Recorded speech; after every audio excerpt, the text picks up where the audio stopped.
Bien, vamos a seguir adelante. Gracias a todas las personas que nos acompañan.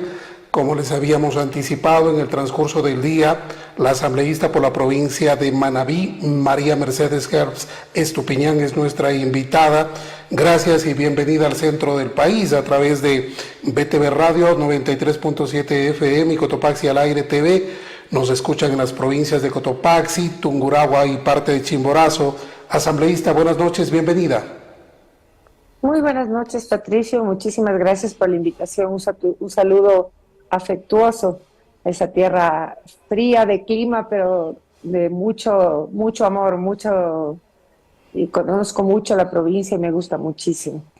Qué bueno, le comento que el frío realmente es intenso en horas de la noche y madrugada, que en ocasiones es bajo cero la temperatura realmente en la ciudad de La Tacunga, sobre todo en la provincia de Cotopaxi.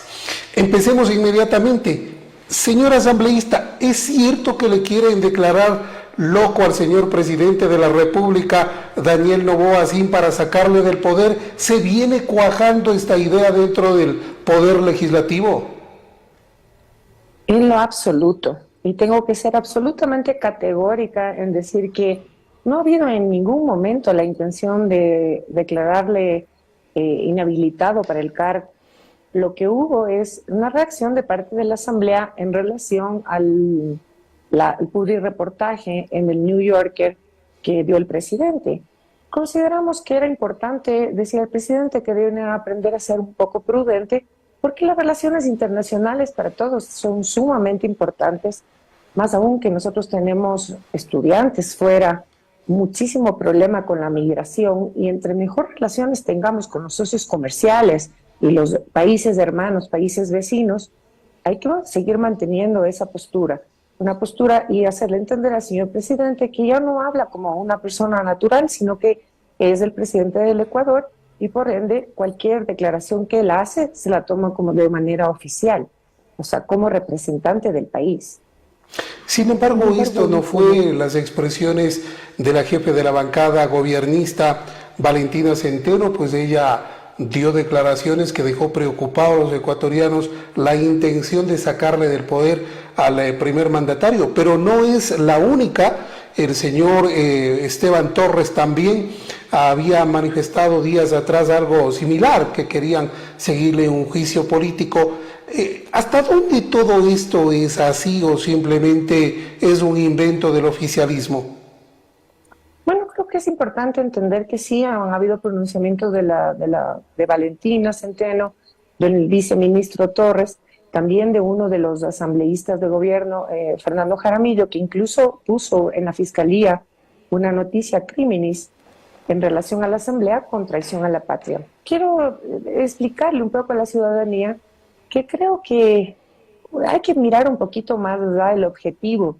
Y el objetivo creo que es que estamos puertas de empezar una campaña electoral, y por supuesto es importante encontrar contendores, y el gobierno creo que ha encontrado un contendor que es la asamblea.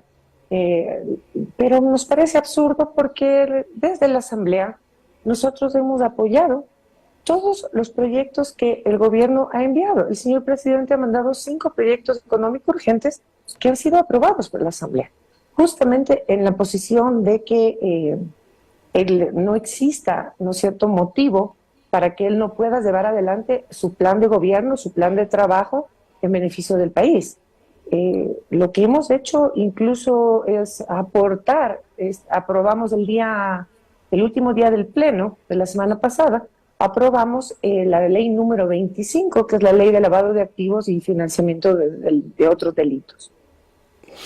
Ahora, regresando a lo del presidente, yo creo que las desacertadas expresiones del primer mandatario sí deben llevarle a la meditación, pero está bien que desde la Asamblea inclusive se utilicen términos mucho más ofensivos que los que el mismo presidente vierte a sus homólogos, como por ejemplo calificarlo de accidente en la democracia del país, expresiones tan fuertes de la señora asambleísta de la Revolución Ciudadana, Paola Cabezas.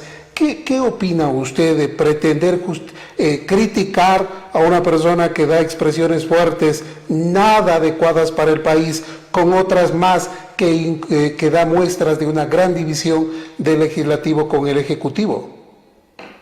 Bueno, yo no estoy de acuerdo. Siempre he pensado que las expresiones, que uno puede decir sí o no con la suficiente altura y con la suficiente motivación.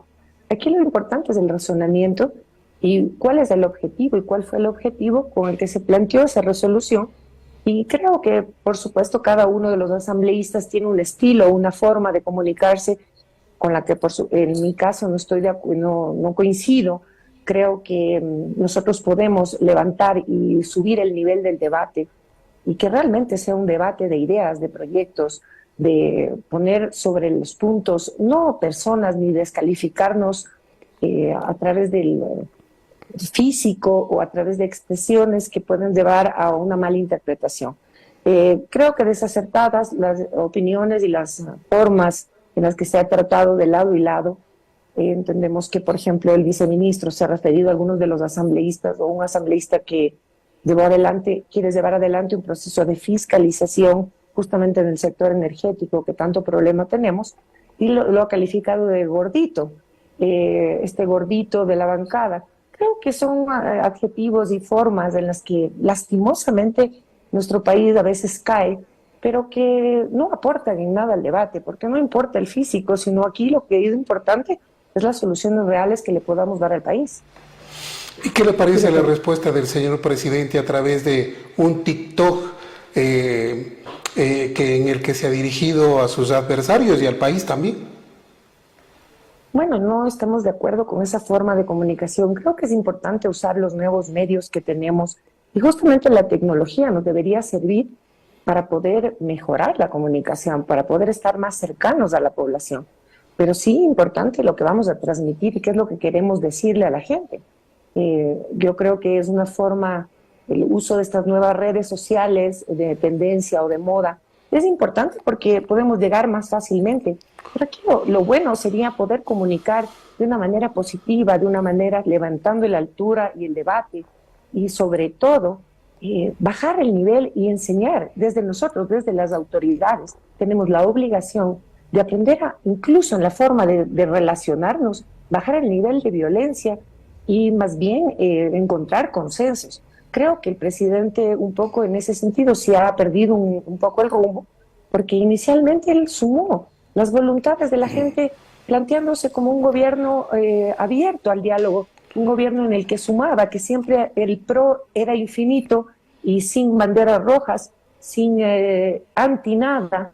Y creo que sí, eso es lo que les llamó mucho la atención a la gente, una nueva política, una nueva forma, pero hemos visto que se recurren a cosas antiguas, a situaciones adversas, cosas que ya estábamos desacostumbrándonos a ver este tipo de violencia. Yo lo único que puedo decir es que desde las autoridades, desde los hogares, desde todos los sectores, podemos contribuir incluso para encontrar una forma de convivencia pacífica y empezando por la forma en la que nos tratamos.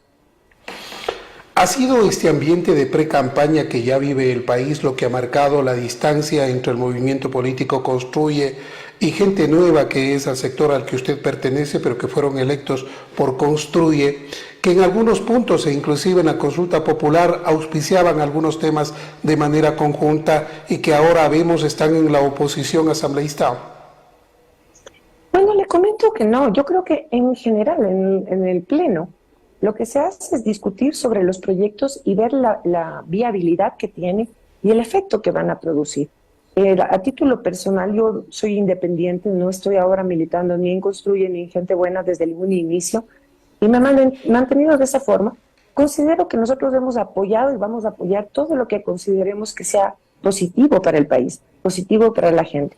Y nos vamos a oponer, por supuesto, en las cosas que consideremos que son una regresión de derechos, un daño a la población.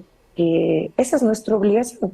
Cada uno de nosotros viene y representa un territorio que tiene infinitas necesidades y eso es lo que nos lleva a la política y creemos que consecuentemente con ese planteamiento debemos aportar primero en la construcción de leyes y normativa que pueda mejorar las condiciones de vida, pero por el otro lado, si vengan de donde vengan las iniciativas, Lo importante es poder decir esto nos parece correcto, esto no, como lo que acabamos de hacer, por ejemplo, con la ley de lavado de activos, que fue muy interesante porque se logró por unanimidad del Pleno aprobar la ley, una ley muy compleja, muy técnica, en la que pudimos sumar opiniones y observaciones desde todos los sectores. Nos hemos demorado casi 5 meses haciendo la ley y la creación de la ley, y consideramos que es una herramienta que tiene avances positivos para el país.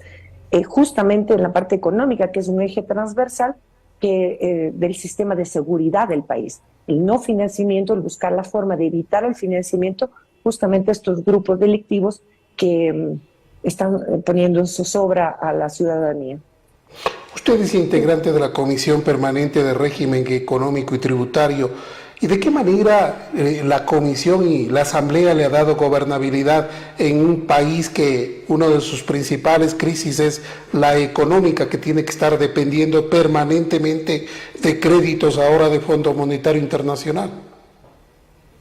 Bueno, en este caso nosotros le hemos convocado al ministro para que nos explique qué es lo que está pasando con ese crédito con el Fondo Monetario Internacional. Tenemos serias preocupaciones sobre el uso de los recursos y también la carta de intención. No se olvide que para que el Fondo Monetario nos preste dinero, nosotros tenemos que hacer un montón de concesiones, y esas concesiones son, y estamos midiendo que se van a hacer bastante complejas y graves para el país. Entonces le hemos pedido al señor ministro que de estos 4.000 millones de dólares, para que la ciudadanía un poco conozca, nos han desembolsado 1.000 millones, de esos 808 millones han ido al pago de una deuda. Y esa deuda con la CAF era para pagar gasto corriente, o sea, sueldos, salarios, no se ha pagado proveedores, tenemos un problema grave en salud, y sí consideramos que deben buscarse alternativas. Endeudarse no consideramos que sea malo, el problema es el uso de los recursos. Si usted me dice que va a endeudarse para poder incentivar el sector productivo, para incentivar el área de la inversión, del empleo, pues ahí sí, porque generamos, dinamizamos la economía y logramos que la gente tenga una mejor condición de vida, y por supuesto el Estado también recibe el pago de los tributos y de los impuestos. Pero si nos endeudamos para pagar otra deuda a más largo plazo y con mayores intereses, eso es sumamente complejo para la ciudadanía. Hemos insistido varias veces en la presencia del ministro, lastimosamente en nuestra comisión la mayoría es del gobierno, y a veces tienen la idea de que no quieren o no dan el paso a la comparecencia de los ministros, cuando lo que nosotros queremos es que se le explique a la ciudadanía, que nos expliquen a nosotros para poder transmitir a la ciudadanía qué es lo que está sucediendo. Si lo han hecho en los mejores términos y si el uso de esos recursos va a servir para dinamizar la economía, pues perfecto. Pero si no, ¿por qué no quieren comparecer? Entonces eso sí nos parece un poco complejo y seguimos insistiendo en ese sentido. ¿Y cómo miran ustedes de la Comisión Permanente de Régimen Económico la eliminación parcial del subsidio a la gasolina extra y Ecopaís? Bueno, yo le puedo hacer un planteamiento personal, yo no puedo hablar por el resto de la comisión, pero mi planteamiento personal es que yo no estoy de acuerdo con eso.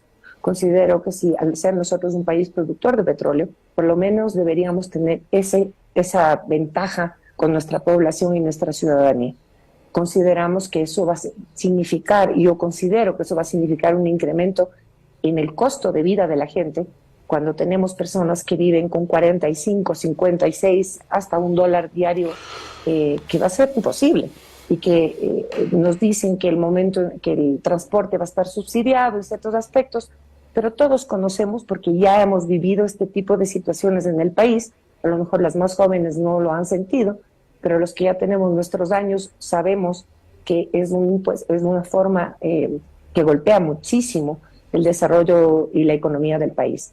Lo peor aún nos preocupa de ver cómo en estos días ha bajado la producción petrolera. Tenemos un problema con el oleoducto, tenemos un problema con el número de barriles que producimos, tenemos graves problemas con Flopec, con la venta de petróleo. Entonces, sí creemos que hay que incentivar de ese lado también, y personalmente no estoy de acuerdo con ese tipo de subsidios, o sea, de retirar los subsidios, porque pensamos que es una medida regresiva en derechos y que le va a afectar el bolsillo a cada una de las personas del país. Los ecuatorianos en su gran mayoría desconocemos, no sé si es que usted tenga información de cómo se está manejando este incremento de 3 puntos al impuesto de valor agregado IVA, si en efecto se está o se va a invertir en temas de seguridad para lo que el gobierno informó al Ecuador antes inclusive de este incremento. Eso también hemos estado fiscalizando y hemos pedido comparecencia porque esos 3 puntos en el primer mes que vimos que no hubo la recaudación, al contrario, bajó la recaudación, porque muchas veces el impuesto lo que hace es que la gente deja de comprar y el país percibe menos. Los recursos hacia los arcas del Estado son menores. Ahora, en estos últimos meses hemos visto un incremento, pero las necesidades del Estado son tan grandes que nosotros no vemos realmente una inversión en el sector de seguridad. Incluso en el presupuesto general del Estado que nos tocó en la comisión revisar, veíamos que el sector de seguridad no tenía un incremento en el presupuesto. Entonces eso sí es sumamente complejo. Ahora en mi provincia han pasado el grupo, ¿no es cierto? Todo el eje de seguridad está pasado y el comando a la ciudad de Manta. Sin embargo, vemos que las condiciones en las que están recibiéndose, tanto militares como policía, son casi infrahumanas.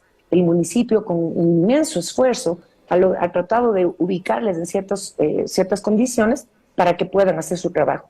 Nos vemos con muchísima preocupación que en estos días 6,000 militares han querido pedir la baja de funciones. Queremos saber qué es lo que está sucediendo, por qué es lo que pasa esto, y sí nos llama la atención también dentro de las mismas declaraciones que ha hecho el presidente justamente en el New Yorker, de la desconfianza que tiene sobre cierto grupo y su cúpula militar y policial. Entonces, consideramos que la seguridad no creemos que solamente parte por ese sentido. Creo que gran parte es económica también, y por eso es que estamos tan preocupados en que haya una inversión en la producción, una inversión social y, por supuesto, una reactivación de la economía.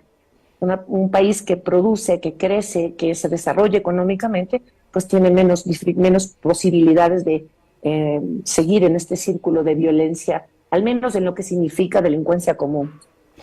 El tema es preocupante, pero hay otras cosas que son mucho más preocupantes y de forma mediática lo que está sucediendo, por ejemplo, en las vecinas provincias de Tungurahua, también de Chimborazo, de Pastaza, de Napo, el no tener una ley que acuda de manera inmediata al Estado ecuatoriano en ayuda de las personas damnificadas. Es preocupante que se tenga que vivir de las donaciones, de la solidaridad de la gente, y que el ofrecimiento sea que, bueno, se van a poner al día con los gobiernos locales que han sido afectados con los pagos o retrasos de las asignaciones, eso sería la gran ayuda. Necesitamos también de que echen la mano a esta gente que ahora lo necesita, mañana posiblemente otro punto del país, con una ley que permita llegar de manera inmediata y oportuna.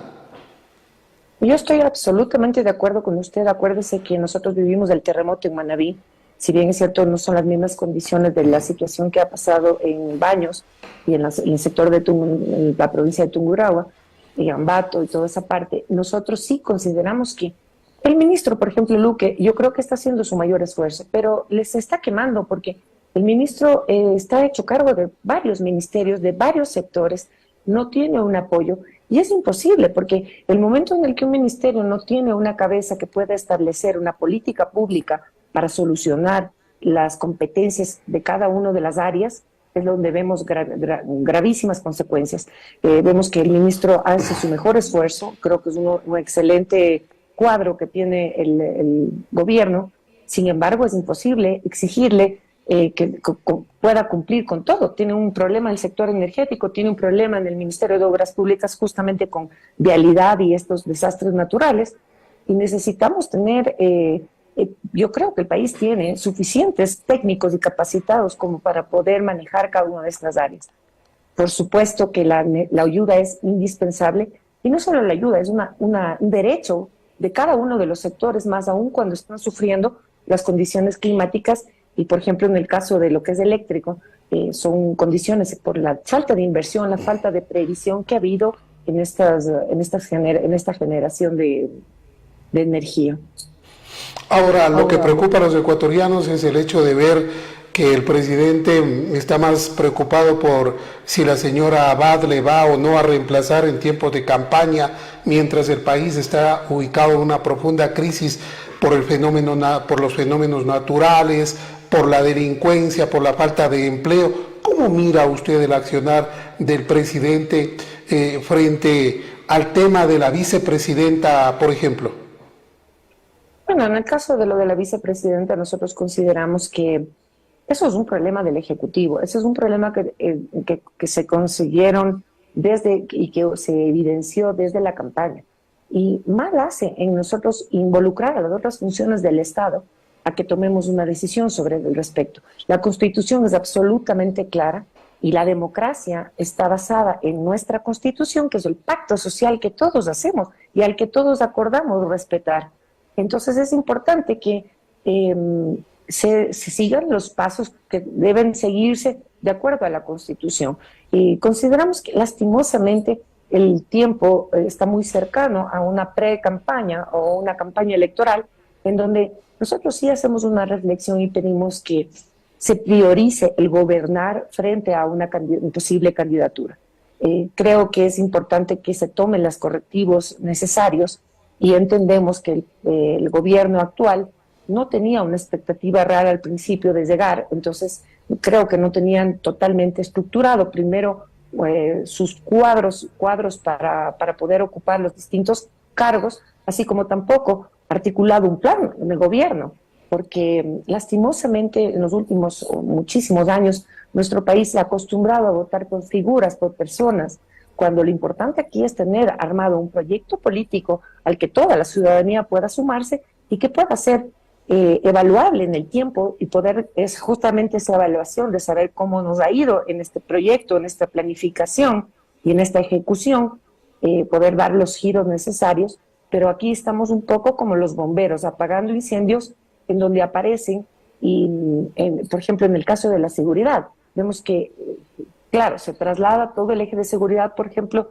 a la provincia de Manabí, baja la incidencia de violencia, pero empieza a haber rebrotes en las otras provincias porque la delincuencia migra. Y no solamente migra de ubicación geográfica, o sea, no es que migra de una provincia a la otra, sino que también migra en el tipo de delitos a los que comete. Si usted le está atacando a la parte de narcotráfico, por ejemplo, empiezan a migrar a otro tipo de delitos como secuestros, extorsión, etcétera. Entonces, aquí no es un problema de fuerza bruta, sino creo que más bien de inteligencia. Aquí lo que necesitamos es poder articular una inteligencia que nos permita prevenir los delitos y tener, por supuesto, colaboración internacional, porque estamos hablando de problemas transnacionales y tenemos que tener cercanía justamente con el resto de los países para poder articular un trabajo y sacar adelante nuestra población. ¿Hace bien el Ejecutivo de pensar en la construcción de una nueva cárcel en la provincia de Santa Elena como parte del Plan Fénix llamado Plan de Seguridad? Asimismo voy a contestarle de manera personal. Considero que es necesaria, pero sin embargo nos encantaría, y yo creo que hablo por gran parte de los ecuatorianos, al menos de los que yo represento, nos gustaría estar inaugurando escuelas, inaugurando hospitales, mejorando las condiciones viales, inaugurando créditos estudiantiles, créditos de inversión en el país. No va a haber, si no buscamos una solución de profunda sobre el problema de la seguridad, no va a haber cárceles que abastezcan la cantidad de delincuentes que vamos a tener. Entonces, sí consideramos que hay que verlo, la seguridad de una manera más integral. Y la construcción de una cárcel, pues, a mí me da muchísimo dolor, le digo así sinceramente, no creo que es necesaria, sí, pero por el otro lado me produce infinito dolor, porque esos recursos podrían ayudar a levantar una población en una construcción más positiva, en mejorar las condiciones de vida de la gente y que, por supuesto, ayudaría a bajar los niveles delictivos. No se me malentienda, considero que hay gente que realmente es irrehabilitable, que lastimosamente ya tiene incluso hasta condiciones de psicopatías o cosas así, pero lastimosamente los capos, los jefes de esas mafias, los que manejan todo este sector, no están dentro de las cárceles.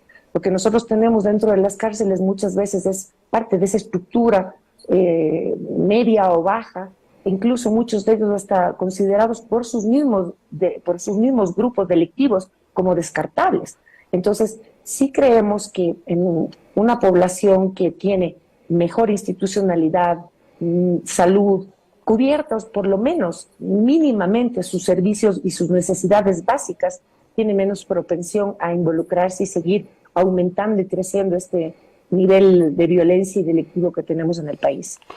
Los ecuatorianos teníamos grandes expectativas, inconformes con el gobierno del presidente Guillermo Lasso, y también la actitud de los señores asambleístas hizo que se prefiera la muerte cruzada.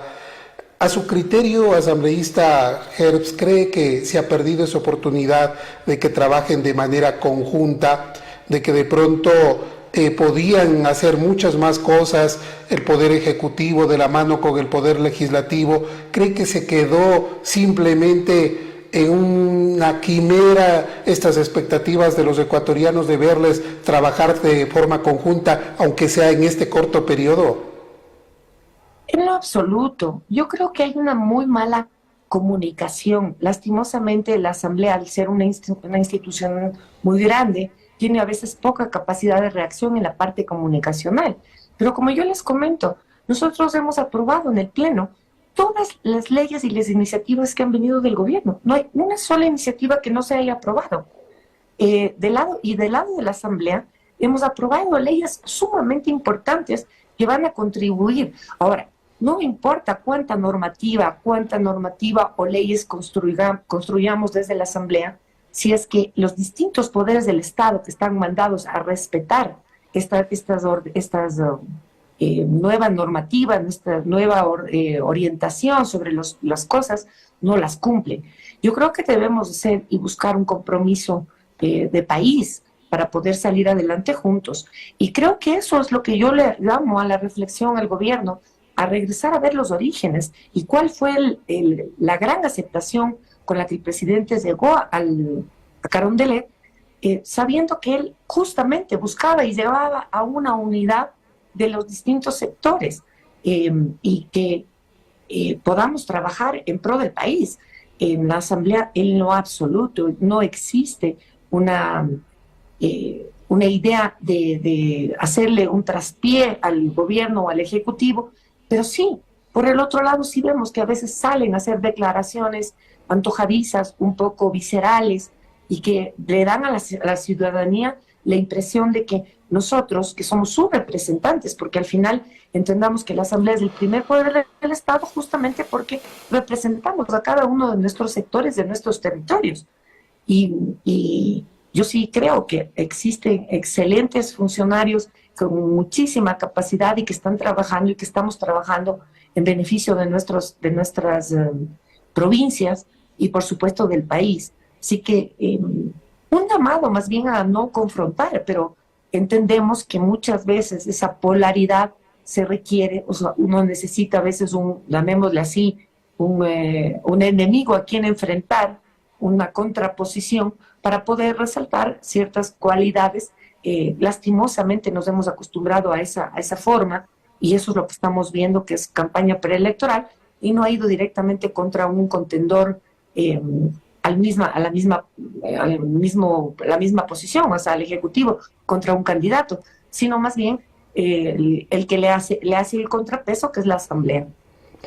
Y finalmente, ¿cuál es la agenda legislativa para esta semana? ¿Qué está previsto para las sesiones del Pleno que se desarrollarán los próximos 3 días? Bueno, el día de mañana vamos a sesionar en la provincia de Machala. El Pleno va a sesionar en la provincia de Machala por los 200 años de provincialización. Y creo que es importante que la Asamblea también haga una gestión de territorio, que la gente pueda estar cercana a sus autoridades.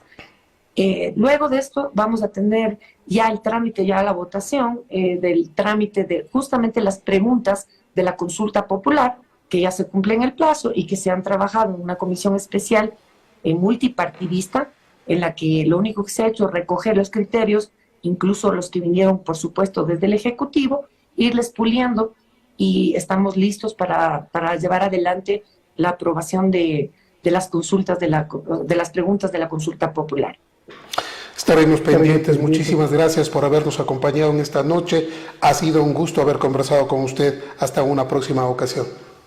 Le agradezco muchísimo, Patricio. Les mando un caluroso abrazo y creo que les dejo con la reflexión de mejorar la forma de comunicación y de juntos vamos a poder sacar adelante este país.